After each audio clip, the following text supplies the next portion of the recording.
reality. But having talked about that, I think what Fatima said is in the right direction. They need to sit down and reset the party. It was so obvious that the NPP was virtually hijacked by some few people. And the issue of Achim mafias have hijacked the party was a very common thing that we heard in the run-up to their primary and also to the main election.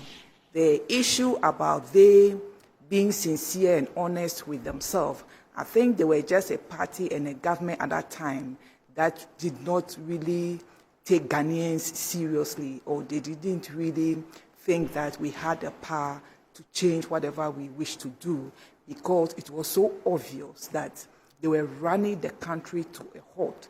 And the fact that at a point in time, their own MP stood up and were calling for the removal of the finance minister when things were really, really, really bad. But what did they do? They refused to listen to this individual. And a number of these individuals were victimized. They lost their seat. And some were really calculated attempt to punish this individual because they felt the then finance minister was untouchable. These were so clear. Corruption was unprecedented during their era. I remember in the run-up to their own primary, Honorable Kennedy Japan made a statement that they were looting money and everything, state funds, state property, as if there was no tomorrow. It was so clear. And you look, our team is just showing an indication the level of corruption, the level of state capture under the regime of the NPP when they were in government. So it was so obvious that they were going to lose. And of course, polls show that they were going to lose. But for them, I don't know. You know, they said when a blind man says, I would throw a stone or I'll hit you with a stone, it means that his or her leg is on a stone. And so I'm not too sure if that was what was happening to them, that they felt that there was somebody there to really make sure that they were going to win the election. They kept saying that they were going to win the election at all costs. And I remember that then, I've forgotten his name, who made a statement that they were going to win the election by strategy. But of course, Ghanaians were awake, and I want to use this opportunity to once again salute Ghanaians that they have spoken, and it's so clear that we cannot be taken for granted. Everything was showing that the NPP took Ghanaians for granted. The pest that former President Nana Addo Dankwa Akufo-Addo said he was coming to protect, the pest was not just protected, but the pest was missing, the pest was taken. So, of course, Fatima saying that they should not wash their dirty linen in the public. For me, I would say that the dirty linen is already in the public because it was so obvious that the party were hijacked by a few individuals. I remember even when they lost, they ended up sacking a number of people from the party. That wasn't the time for them to even take such decision. They should have allowed everybody to heal, go back to people they have offended, because indeed they offended a lot of people, including their own. And I felt that that was a time for them to rather sit back, have a reflection of what went wrong, what went right, what didn't go right, for them to allow people to heal and start, approaching individuals who got offended or who were hurt by their action or inaction, and then bring people together. But instead, they took, again, that arrogant position of saying that they were sacking a number of people from the party. And elections or party is numbers. So if you are sacking people from your party, well, you are just further disintegrating the party.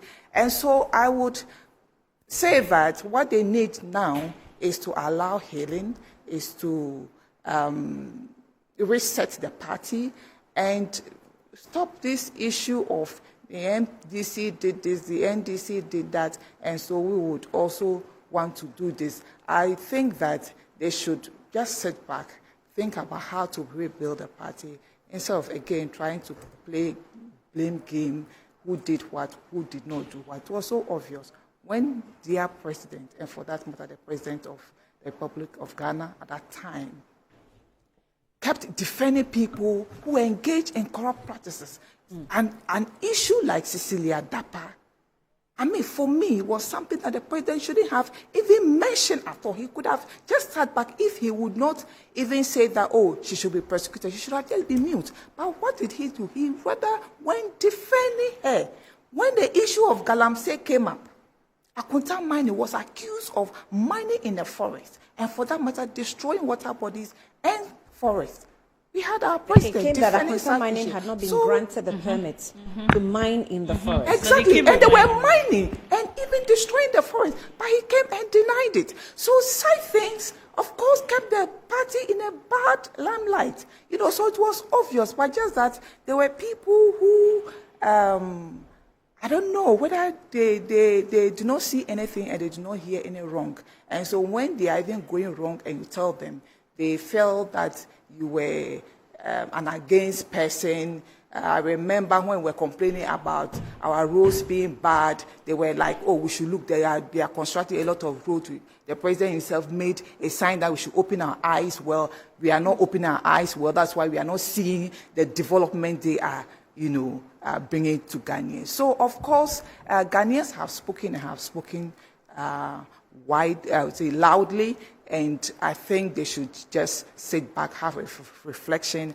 I think that this is not a time to really, when somebody is angry or somebody is in pain, it is better to allow the person to heal before you can approach the person.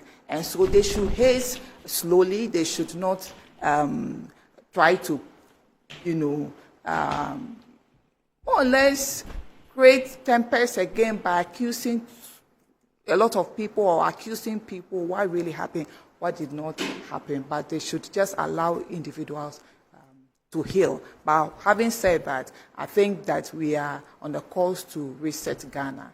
And I would invite them to join and let's reset Ghana, because the mess they have left behind is unprecedented. And I'm sure in a few days to come, we would get to know the real state of the economy and the real state of Ghana as at now.